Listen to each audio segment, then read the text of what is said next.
도널드 트럼프 대통령의 본색이 드러나면서 한반도를 쥐고 흔들려는 모양새가 계속되고 있습니다. 그 중심에는 아이러니한 모순이 자리 잡고 있습니다. 미국은 수년간 한국을 향해 방위비 분담금을 더 내라며 노골적으로 압박했습니다. 트럼프 대통령은 주한미군 철수라는 말까지 서슴없이 꺼내며 한국을 협상 테이블 위에 올려놓았습니다. 그때 한국 사회 곳곳에서 울려 퍼진 반응은 명확했습니다. 갈 테면 가라입니다. 이 말은 단순한 배짱이 아닙니다. 한국은 더 이상 과거처럼 미군의 그늘에만 의존하지 않습니다. 이미 세계 5위권에서 3위권까지 올라설 수 있는 독자적 첨단 무기 개발에 성공한 자부심과 방위산업 수출 강국으로 자리 잡은 경험이 이 말을 가능하게 했습니다. 그러나 정작 미국이 실제로 선택한 행동은 그 반대였습니다. 미국은 말로는 주한미군 감축과 철수를 흘리면서도 최신 방어무기 체계를 세계에서 가장 먼저 한국에 배치해 눈길을 끕니다. 그것도 관보다 2년이나 앞서서 말입니다. 한국이 이토록 자신감을 보이는 최첨단 무기 배치 상황과 맞물려 미국이 주한미군에 신속히 최첨단 무기를 배치한 상황까지 함께 알아보겠습니다. 최근 미국 국방부의 공식 영상 아카이브 디비지가 공개한 사진 한 장은 국제안보 커뮤니티를 발칵 뒤집었습니다. 랜디 조지 미 육군 참모총장이 지난 9월 22일 오산 공군기지에 있는 제35방 공포병 여단을 방문했을 때의 모습입니다. 그 뒤로 보이는 황색 발사대, 디비지는 이것이 바로 IFPC 발사대라고 확인했습니다. IFPC는 단순한 요격 시스템이 아닙니다. 사드가 고고도 100km, 패트리엇이 중고도 40km라면 IFPC는 적어도 10km 이하에서 요격할 수 있는 체계입니다. 즉, 지금까지 뚫려있던 방공의 공백을 메우는 최종 방패막이자 드론 순항미사일, 로켓 박격포까지 요격 가능한 전방위 다층 방어 체계입니다. 특히 IFPC는 하나의 발사대에서 최대 6종류의 요격 미사일을 동시에 운용할 수 있습니다. AIM-9 X0대공 미사일부터 이스라엘제 타미르 미사일까지 자유롭게 조합해 운용할 수 있기에 사실상 하늘의 만능 방패에 가깝습니다. 그런데 이 최첨단 무기가 미군의 수많은 해외기지 중 가장 먼저 한국에 배치된 것입니다. 미 의회조사처는 원래 IFPC의 첫 해외 배치는 2027년 괌이라고 밝혔지만 실제로는 그보다 2년 빠르게 그것도 한국 땅에서 현실이 되었습니다. 왜 한국이었을까요? 답은 간단합니다. 한반도야말로 지금 세계에서 가장 치열한 무력과 기술의 격돌지이기 때문입니다. 중국이 드론 전력 세계 최강국을 과시하며 대만의 협을 긴장 고조시키고 있고 북한은 수천 대의 소형 중형 드론, 순항 미사일 실험을 반복하고 있습니다. 게다가 러시아는 극초음속 미사일과 드론을 우크라이나 전장에서 실전 투입한 상태입니다. 이런 상황에서 엣지 쓴 라인으로 한국을 압박하고 주한미군 철수 카드를 내세우며 방위비 인상을 압박하는 트럼프는 오히려 주한미군을 철통같이 지키고 그 최첨단 방패막을 한국 땅에 세운 것입니다. 갈 테면 가라는 한국의 말 뒤에서 드러난 진실은 바로 이겁니다. 더 나아가 이는 전작권 이양 문제와도 맞물립니다. 지휘권 구조가 단순히 위계 축소 차원을 넘어 연합 지휘 구조의 균형을 바꾸고 한국군의 비중을 확대하는 방향으로 흘러갈 수 있기 때문입니다. 아이러니하게도 미국은 이런 위상격하 논란과 동시에 주한미군에 가장 첨단의 전력을 배치하려 하고 있습니다. 바로 MQ-9 리퍼 드론 부대 창설과 IFPT 체계의 도입입니다. 리퍼는 단순 정찰기가 아닙니다. 장시간 고고도 채공이 가능하며 레이저 유도 폭탄과 헬파이어 미사일로 목표를 정밀 타격할 수 있습니다. 이동식 발사대나 지휘부까지 실시간 추적 제거가 가능하다는 점에서 하늘 위의 사형 집행인이라 불립니다. 아프가니스탄, 이라크, 시리아에서 수십 명의 테러 지도부를 제거한 기록이 바로 그 위력을 입증합니다. 여기에 IFPT 체계가 더해집니다. IFPT는 북한의 드론, 순항미사일, 장사정포에 대응하도록 고안된 방어기술입니다. 기존 패트리엇이나 사드가 고고도 미사일 방어에 초점을 맞췄다면 IFPT는 적어도 근거리 위협 차단에 특화되어 있습니다. 이는 한국 내 주요 미군 기지와 사회 기반 시설을 직접적으로 방어할 수 있는 방패입니다. 즉, 미국은 겉으로는 지휘부 위상을 낮추려 하면서도 실제 군사력 투입에서는 오히려 더 치명적이고 정교한 눈과 방패를 한국 땅에 상시 배치하는 셈입니다. 이 두 체계의 동시 배치는 미군의 눈과 방패를 한국에 상시화함과 동시에 누가 그 눈과 방패의 방아쇠를 당기는가에 대한 권한 문제를 노골적으로 드러냅니다. 즉, 장비는 강화되지만 지휘권은 약화될 수 있는 역설적 상황이 전개됩니다. 이 모순적 흐름은 미국의 복잡한 속내를 보여줍니다. 겉으로는 동맹의 위상을 낮추는 듯한 인사 개편을 논하면서 실제 군사력 측면에서는 오히려 더 정교하고 치명적인 무기를 들여놓고 있습니다. 이는 두 가지 해석이 가능합니다. 첫째, 미국이 한국 방위 공약을 실질적으로는 유지하면서도 정치 외교적으로는 부담을 줄이고 협상에서 우위를 점하려는 것입니다. 첨단 무기는 제공하지만 고위 장성 유지와 같은 정치적 상징성에는 인색하게 구는 방식입니다. 둘째, 주한미군을 전진 배치된 무기 플랫폼으로만 보고 지휘부 규모는 축소하면서도 전투 자산만 강화하는 효율적 계산일 수 있습니다. 이 경우 한국은 겉보기에는 첨단 무기를 더 많이 받아들여 안보가 강화되는 듯 보일 수 있지만 실제로는 지휘권과 전략적 결정권이 축소될 위험에 놓이게 됩니다.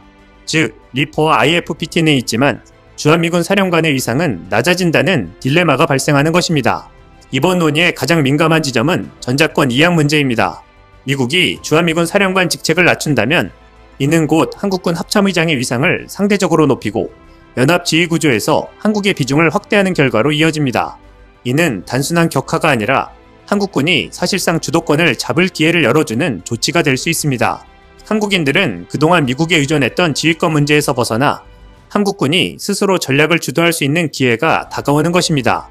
무엇보다 한국군은 이미 세계에서 가장 빠른 속도로 첨단화 현대화에 성공한 군대 중 하나이며 자주 국방 역량이 빠르게 축적되고 있습니다. 육군의 첨단화, 해군의 원해작전 능력 확대, 공군의 5세대 전투기 운용 능력 등은 일본 자위대와 비교해도 실전성을 중시하는 측면에서 확실히 우위에 있습니다. 일본은 헌법적 제약과 정치적 제동 때문에 보여주기식 군비에 치중하는 경우가 많지만 한국군은 실제 전장 환경에서 즉각 투입 가능한 강군입니다. 미국이 리퍼와 IFPT를 한국에 배치하는 이유는 단순한 방어 차원이 아니라 한국군이 이제 미국을 지원할 수 있는 절대적 힘을 갖춘 동맹군으로 성장했음을 인정하는 상징이라 할 수 있습니다. 일각에서는 미국의 이번 조치를 두고 한국을 압박하면서 동시에 무기를 미끼로 제공하는 이중 전략이라고 비판합니다. 겉으로는 동맹을 존중하는 듯 하면서도 실제로는 방위비 분담 압박, 무기 구매 압박, 심지어 한미 FTA 등 경제적 협상에서 우위를 확보하려는 카드일 수 있다는 것입니다. 또 다른 시각은 미국이 동북아에서 중국을 견제하기 위해 한국을 전진 기지화하면서도 지휘 구조를 낮춰 한국이 지나치게 독자적 힘을 발휘하지 못하게 통제하려는 속내가 있다는 분석입니다. 즉, 무기는 주되 지휘권은 쥐려는 모순적 전략이라는 해석입니다. 더 자극적인 해석도 존재합니다.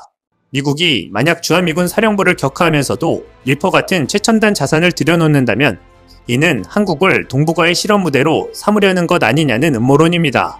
첨단 무기를 실제 전장 환경에서 테스트하고 필요할 경우 중국과 북한을 동시에 겨냥하는 전초기지로 활용하려 한다는 관측입니다. 미국 내 언론은 이번 사안을 놓고 의견이 갈립니다.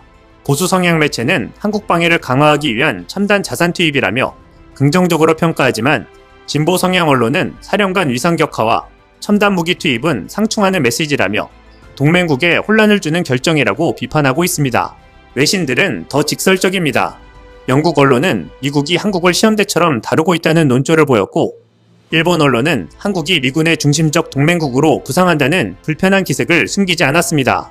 이는 곧 한국군이 일본과 비교해 실제 전투 역량에서 앞서 있다는 점을 방증하는 것이기도 합니다. 이 상황에서 한국은 결코 수동적으로 끌려가서는 안 됩니다. 유엔 순방길에서 외친 이재명 대통령의 안보에 대한 자신감은 단순한 허세가 아니었습니다. 최근 한국은 극초음속 비행체 하이코어 시험 발사에 성공했다는 사실을 공식 확인했습니다. 하이코어는 단순한 연구 프로젝트가 아니라 한국의 군사기술이 세계 3위권으로 도약했음을 알린 분수령이었습니다. 최고 속도는 마하 6, 초속 2.04km, 최고 고도는 23km로 램제트와 스크램제트 엔진을 오가며 연소를 유지해야 하는 기술적 난제를 극복했습니다. 즉, 하이코어는 단순한 순항 미사일이 아닌 램제트 스크램제트 전환 기술까지 입증한 복합 영역 비행체였습니다. 만약 하이코어가 실전 무기로 전환된다면 KF-21 전투기에서 발사되는 극초음속 공대지 미사일과 잠수함에서 발사되는 극초음속 대함 미사일, 극초음속 무인기까지 파생 가능합니다. 그 중에서도 특히 극초음속 대함 유도탄이 개발된다면 이는 단순한 무기가 아니라 항모 킬러입니다. 이지스 방어체계조차 뚫어버리는 속도와 회피 기동을 갖춘 미사일이 등장하는 순간 미 항모 전단의 접근 자체가 불가능해집니다. 이 미사일은 미국도 못 막는다는 말이 괜히 나온 게 아닙니다. 오늘날 한국의 국방력은 더 이상 지역 강국에 머물지 않습니다. GDP 대비 세계 최상위권 국방비 투자를 진행하고 있고 세계 10대 방산 수출국 진입, K방산의 글로벌 석권에 다가서고 있습니다. 또 SLBM, 원자력 잠수함 추진, 차세대 전투기, 극초음속 무기 등 종합 능력을 확보했습니다. 국제안보 분석가들은 이미 한국을 미국, 중국에 이어 세계 3위권 군사 강국으로 평가하기 시작했습니다. 이는 단순한 숫자가 아니라 첨단 무기 개발 배치 속도와 종합 방위 역량에서 비롯된 평가입니다. 그리고 아이러니하게도 이 현실을 가장 먼저 인정한 쪽이 미국입니다. 말로는 방위비 인상 압박을 하면서도 실제로는 IFPC를 관보다 앞서 한국에 배치했습니다. 한국이 미국에 의지하는 것이 아닌 미국이 한국에 의존할 수밖에 없음을 인정한 셈입니다. 주한미군 감축론을 흘리면서도 주한미군만큼은 최첨단 무기로 먼저 지켰습니다. 다시 말해 미국의 전략은 한국을 떠날 수 없음을 스스로 증명한 셈입니다. 이제 시선을 한국 땅에 주둔하고 있는 주한미군의 현재 모습으로 돌려보겠습니다. 한미동맹의 상징으로 자리 잡은 주한미군은 단순히 방위선을 지키는 역할을 넘어 이제는 한국 사회에 깊숙이 뿌리내리고 있습니다.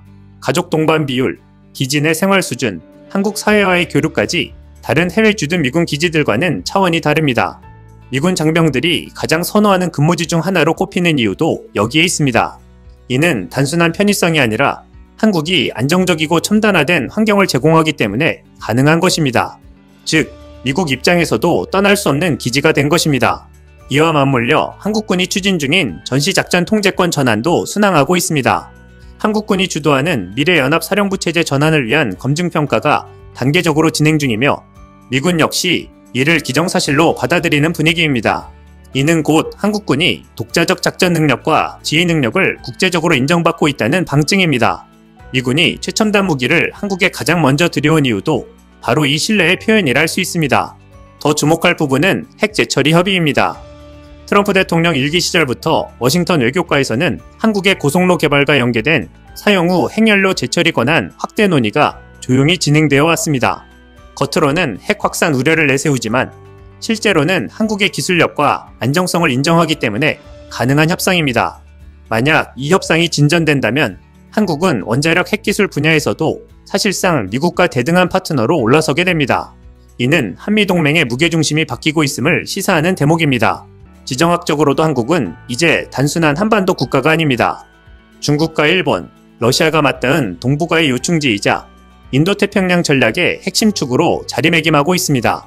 미국은 일본을 경제기술 동맹으로 활용하되 군사적으로는 한국의 실제 전투력과 방위산업 기반을 더 크게 의존하고 있다는 분석이 나옵니다.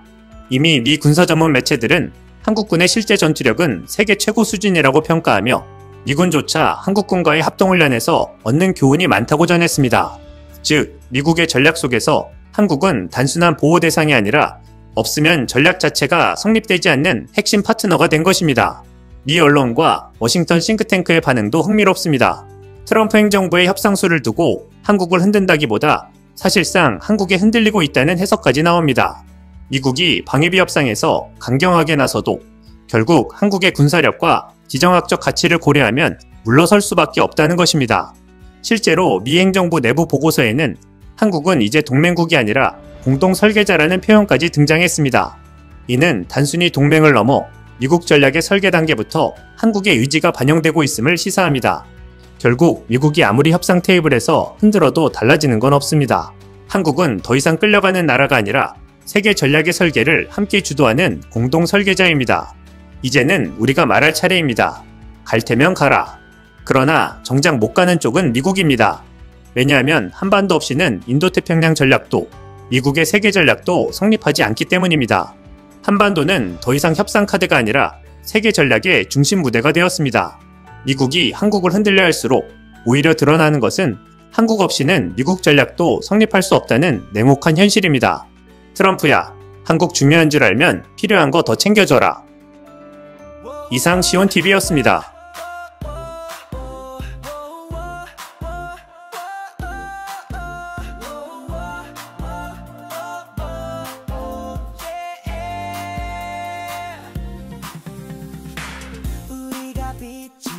세상을 비춘다 한마음으로 외쳐 진실을 향해